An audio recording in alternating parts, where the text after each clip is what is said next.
जिस दिन से चला हूं मेरी मंजिल पे नजर है, जिस दिन से चला हूं मेरी मंजिल पे नजर है। आंखों ने कभी मील का पत्थर नहीं देखा, पत्थर मुझे समझता है मेरा चाहने वाला। मैं मोम हूं, उसने मुझे छू के नहीं देखा। ये जो शायरी है ये उस शख्सियत के ऊपर लागू होती है जो कि बड़ी कमाल की शख्सियत है, सहारनपुर से है।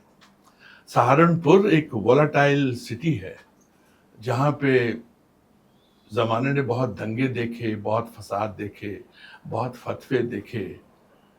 ऐसे इलाके में जब से योगी जी आए हैं वहाँ पे डेवलपमेंट हो रही है और उसी सहारनपुर से हैं मिस्टर रकम सिंह राणा साहब। आज हमारे साथ हैं, ज़रा उनसे बातचीत करते हैं।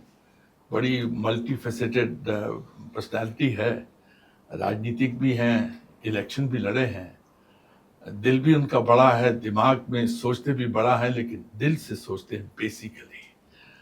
स्वागत है सर रकम सिंह राणा साहब। आपका नाम बहुत, इसमें बहुत स्टाउटनेस है। कैसे हैं आप? मैं एकदम अच्छा हूँ, आप कैसे हैं? बस आप आए हैं तो बहुत अच्छा महसूस कर रहा हूँ। जरा अपनी यात्रा के बारे में बताइए ना, आपकी तो यात्रा बड़ी कमाल की है। मैं तो सर जब यात्रा शुरू की थी और यात्रा से लेके आज तक यात्रा ही कर रहा हूँ और ज़िंदगी भर आदमी यात्रा करता रहता है। और यात्रा जब शुरू होती है और पॉजिटिविटी की तरफ बढ़ते बढ़ते बढ़ते लास्ट तक आदमी यात्रा ही करता है अपनी ज़िंदगी। सही बात है। शुरुआत हमारी जब हुई कठिन दौर से गुजरी, क्योंकि जन्म एक किसान परिवार में हुआ, छोटे से गांव में, सहारनपुर उत्तर प्रदेश। क्योंकि सहारनपुर एक ऐसा डिस्ट्रिक्ट है जो हिमाचल, उत्तराखंड, हरियाणा, पंजाब इन चारों बॉर्डर से घिरा हुआ है पूरा। और ये पूरा किसानी क्षेत्र है, किसान क्षेत्र है।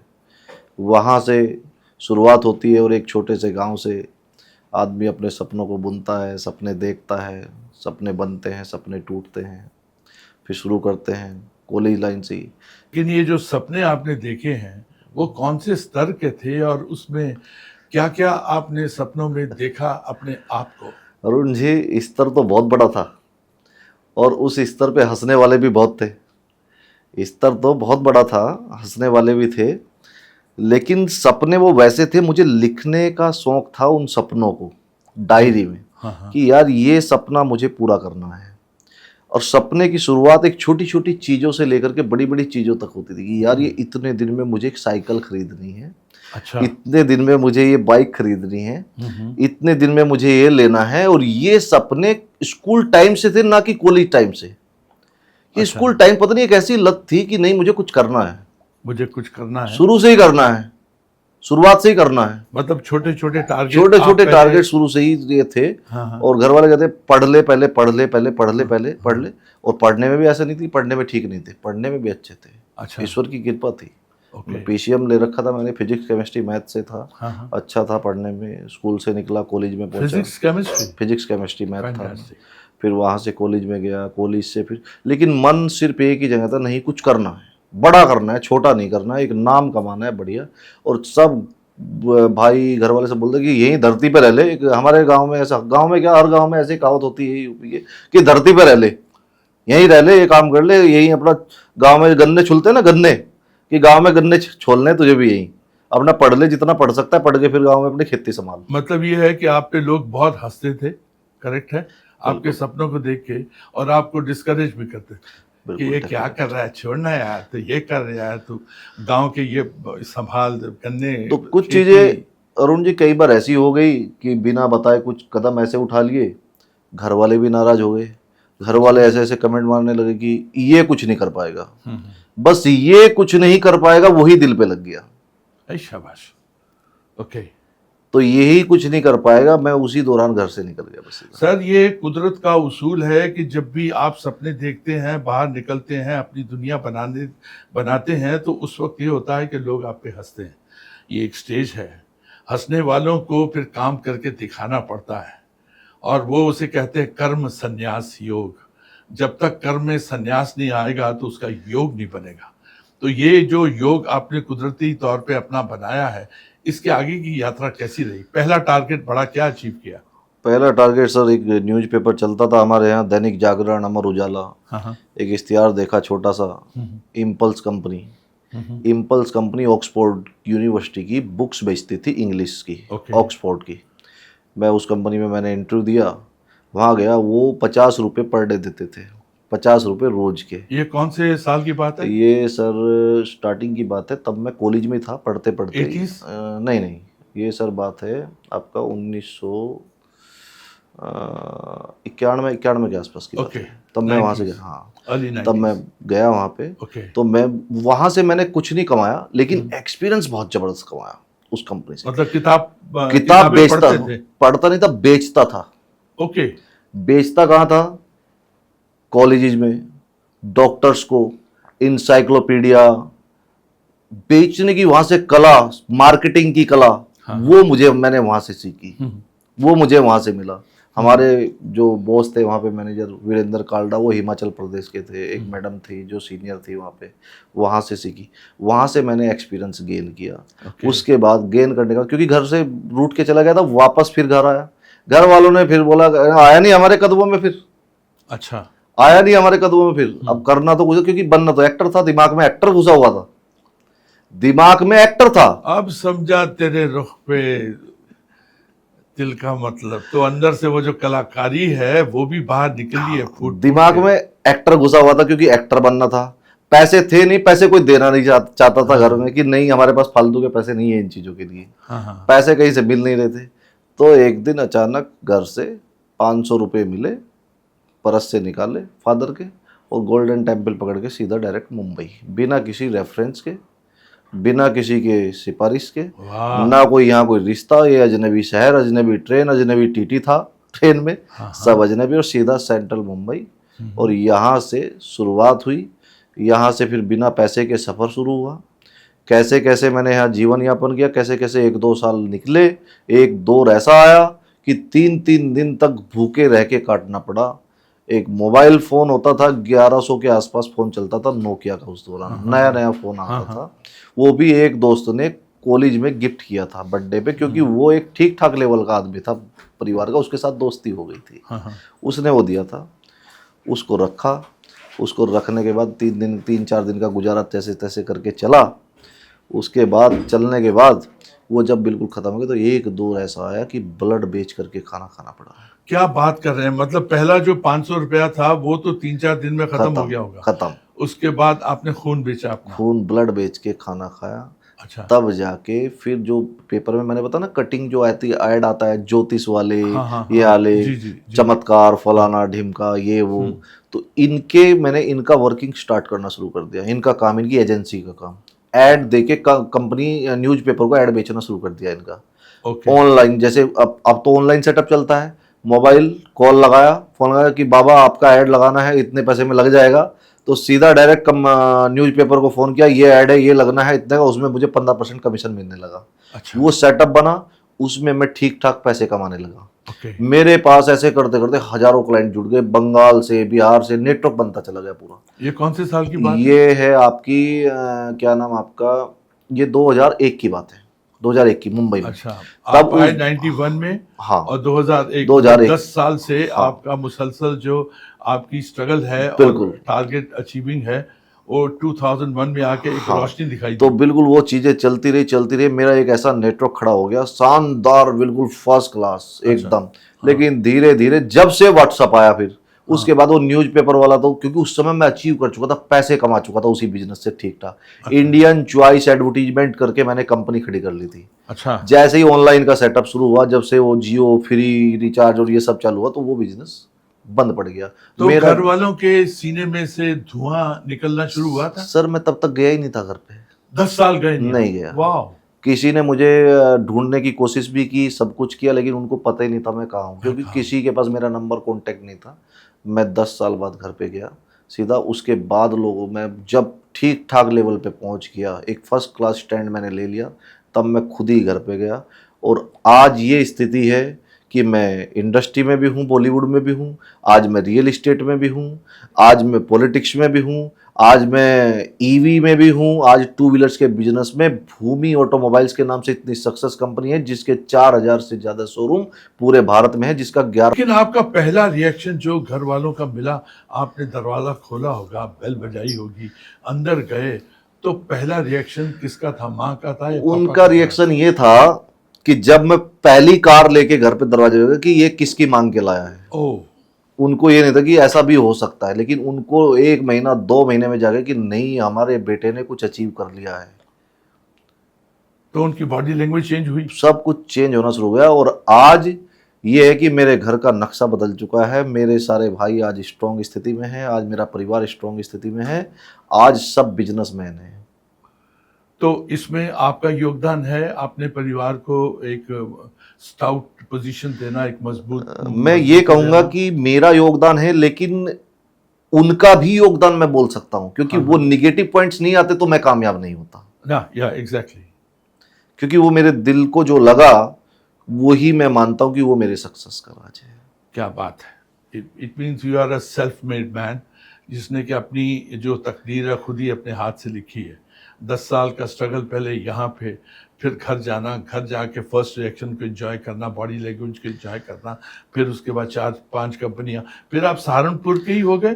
फिर नहीं, उसके बाद भी आए कंटिन्यू मैं बॉम्बे शादी हो गई, बच्चे हुए, बॉम्बे में ही सेटल, इधर ही सब कुछ। फिर इलेक्शन का टाइम आया, मूड बना, घर वाले बोले राजनीति में, फादर ने कहा चुनाव लड़ना है, डन, चुनाव लड़ा। लेकिन लेकिन लेकिन आपके अंदर का आशिक, दीवाना और मस्ताना, उसका स्टेटस क्या था? उसका स्टेटस ये था कि मैं जब, क्योंकि बनना तो बताया एक्टर था, हाँ, क्योंकि हाँ। वो कलाकारी और कलाकार, क्योंकि वो नहीं मरता है कभी भी अंदर से, और मरना भी नहीं चाहिए। नहीं बनना चाहिए। मैंने यहाँ पे एक सीरियल प्रोड्यूस किया, बेटी घर का उजाला। रजा मुराद जी मेरे उसमें आर्टिस्ट थे, रजा मुराद साहब के साथ मैंने काम किया। मैं खुद डीएम के किरदार में था। राजीव रंजन बिहार के डीएम हैं, पद्मश्री से नवाजा, उनका किरदार निभाया मैंने टीवी रेगुलर किया। मैंने 2-3 प्रोजेक्ट किए, खुद से प्रोड्यूस किए, बहुत अच्छे चले, बहुत शानदार किए। उसी दौरान मेरे इलेक्शन वगैरह आ गए। जब इलेक्शन लड़ा, वो भी बड़ी इंटरेस्टिंग कहानी है, मजा आएगा आपको, कीजिए प्लीज, मजा आएगा आपको सुनने में। ये कौन सी पार्टी से थे? ये मैं बताता हूँ। जब चुनाव लड़ रहा था उस समय कोई भी पार्टी नहीं थी, गांव में एक पंचायत होती है। ये कौन सा साल था? ये 2015 का, 2015-15। अच्छा, 2001 से लेके 15 तक आपने अपने आप को एस्टेब्लिश कर लिया, अपनी कंपनीज वगैरह, हाँ। 4-5। तो राजनीति का जब सफर आया, राजनीति के दौर में 2015 में जिला पंचायत के इलेक्शन थे। ओके। जिला पंचायत के इलेक्शन में पंचायत हुई, पहले गांव की पंचायत होती है कि भाई चुनाव लड़ना है, तो उसमें क्या होता है कि कम से कम 1 से 1.5 लाख वोटों पे एक जिला पंचायत बनता है। ओके, ठीक है। तो उसके बाद पंचायत हुई, पहले तो एक ही गांव की पंचायत होगी। उन्होंने सबने कहा भाई चुनाव लड़ना कोई खेल नहीं है, और अभी आपको इस फील्ड का कोई नॉलेज भी नहीं, एक्सपीरियंस, वो भी सच था, मुझे कोई एक्सपीरियंस था नहीं। मैंने फिर भी मैंने कहा नहीं, मैं चुनाव लड़ूंगा। अच्छा, मैंने ठान लिया कि चुनाव लड़ूंगा, जिद्दी था शुरू से ही, जो ठान लिया वो करना है। वार्ड नंबर क्या था? 17? वार्ड नंबर 27, 27 यानी 9 नंबर। ओके। तो मैंने चुनाव लड़ा। पहले दिन मेरे पास मैंने 3 गाड़ियां मंगाई कि 3 गाड़ियों में कॉन्स्टिट्यूंसी में घूमने के लिए चलेंगे, कैंपेनिंग के लिए, वोट मांगने के लिए। तीनों गाड़ियां खाली, कोई बैठने के लिए रेडी नहीं। मैं घर घर गया, लोगों से अपील की, उनके साथ वादा किया कि आपका मान सम्मान डूबने नहीं दूंगा, आप मुझ पे एक बार भरोसा करिए। आज मैं अरुण जी आपको बताऊं कि उस चुनाव का तहलका उस डिस्ट्रिक्ट के अंदर, वो चुनाव मैंने लड़ा, आज तक उस चुनाव का रिकॉर्ड नहीं तोड़ पाया कोई। वो जो चुनाव मैंने लड़ा, मेरी सैकड़ों गाड़ियां चली, सैकड़ों गाड़ियां तो भर के चलती थी, सैकड़ों गाड़ियों के लोग खड़े रह जाते थे, जो गाड़ियां कम पड़ जाती थी। ये हालत चुनाव की थी। जितने लोग, जितने वोट मुझे चाहिए थी, उतने लोग मेरी गाड़ियों में चलते थे वोट मांगने उस दौरान। मतलब एक जमाना था जब आपकी गाड़ियों, 3 गाड़ियों में कोई बैठना नहीं चाहता था। हाँ।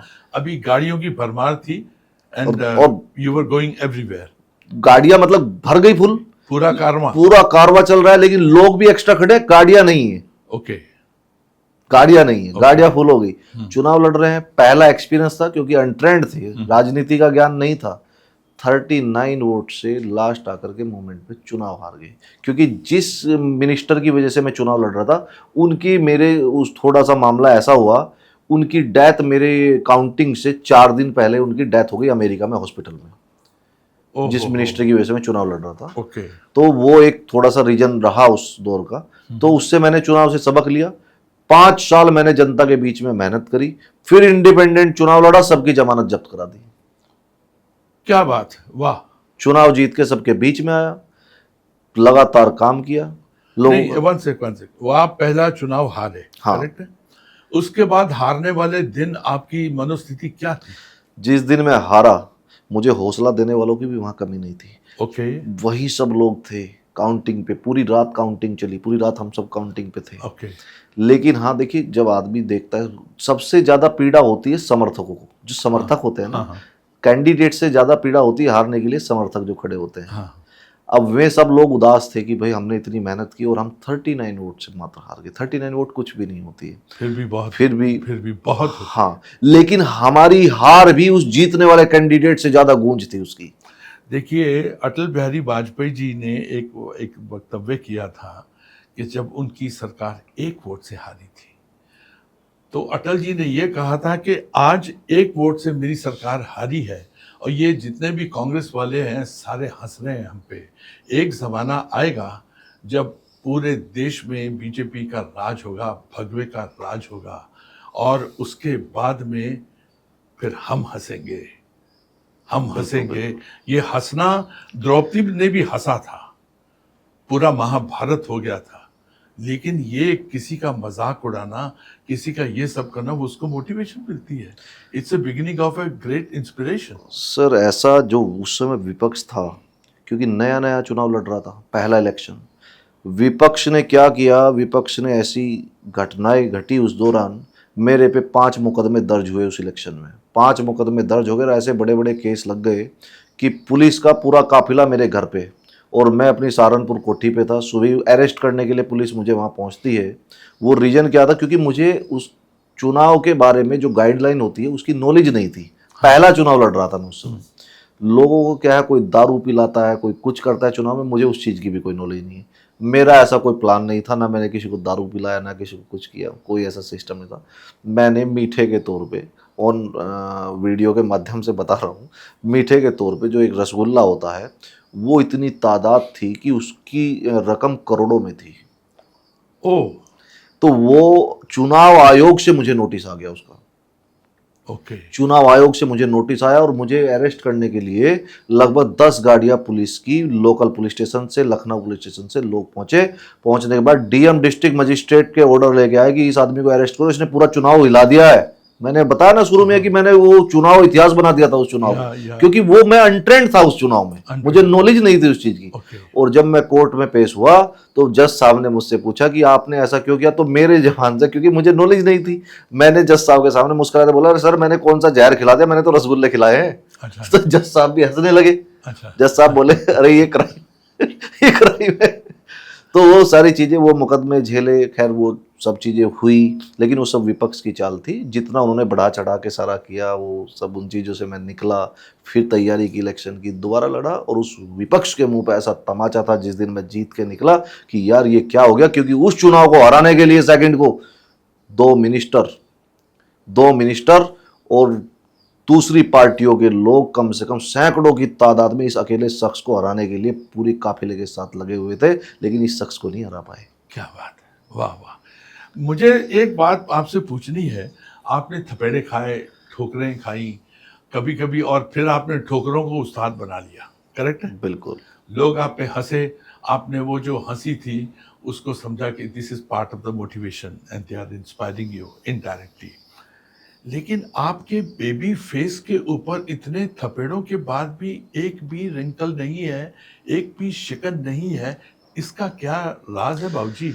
सर देखिए, ऐसा है, मैं ऐसे एनर्जेटिक लोगों के बीच में रहता हूं जहां से मुझे ऊर्जा प्राप्त होती है। आप जैसे भाई हैं मेरे साथ, जो ऊर्जावान हैं, जहां से मुझे शक्तियां मिलती हैं। मैं किसी पार्टी का हिस्सा नहीं रहा हूं चुनाव लड़ते समय। मेरी पार्टी जनता थी, जनता ने मुझे जिताया, जनता की वजह से जीता। वो जनता ऊर्जावान थी जिससे मुझे ऊर्जा मिली, मैं उनके बीच में रहता हूं।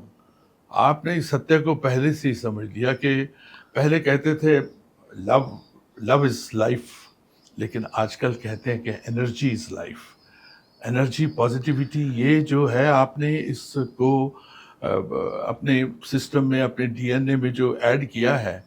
फिर आपके अंदर के एक्टर का क्या क्या हुआ बाबूजी? आज तक चल रहा है सर, ये एक्टर आज तक जिंदा है। अच्छा, आज तक इंडस्ट्री से जुड़ा हुआ हूँ, आज तक जुड़ा हूँ। आपने तो बहुत एक्टर सारे सर, गाने भी रिकॉर्ड किए हैं। हाँ सर, और करता रहता हूँ। आपके गाने ऊपर गाने का शौक है, छोटा मोटा गा लेता हूँ। तो छोटे गाने थोड़ा सा तेरा जाता क्या है, गा दे, एक खूबसूरत सा पॉजिटिव गाइए ना।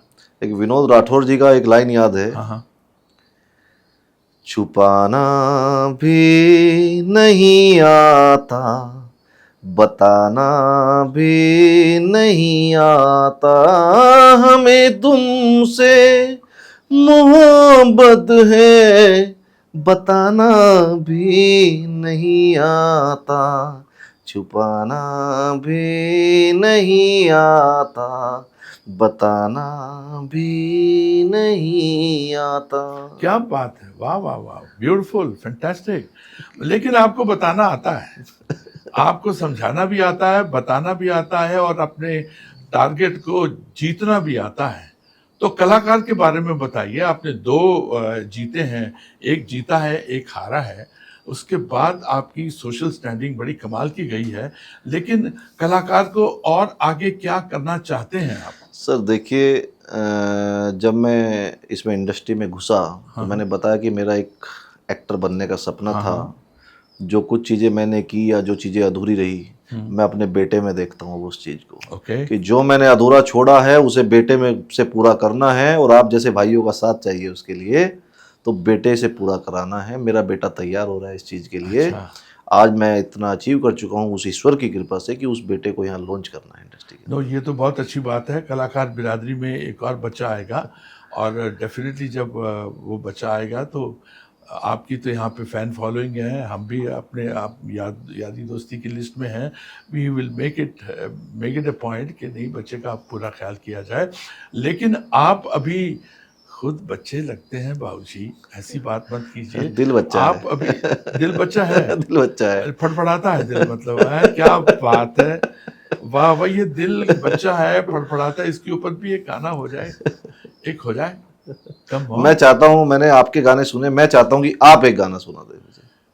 मैं एंड में गा दूंगा, आप don't worry। Please please. मेरे जो गाने हैं वो, उसमें बड़ा पॉजिटिविटी है।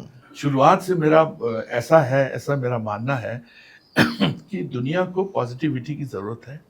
एक नाच गाने की ज़रूरत है। टेंशन बहुत है ज़माने में। बिल्कुल बिल्कुल। तो टेंशन ज़माने, जहाँ पे भी मैं बैठूं, एनर्जाइज हो चारों तरफ, वहाँ पे हंसी हो, प्यार हो, मोहब्बत हो, और नाच गाना हो। मेरे जितने गाने हैं, संजय दत्त के लिए 2 गाने गाए मैंने। एक तो तुन्ना तुन्ना तक तक तुन्ना, वो मैं सुना देता हूँ। तुन्ना तुन्ना तक तक तुन्ना, आपको ताली मारनी पड़ेगी सर।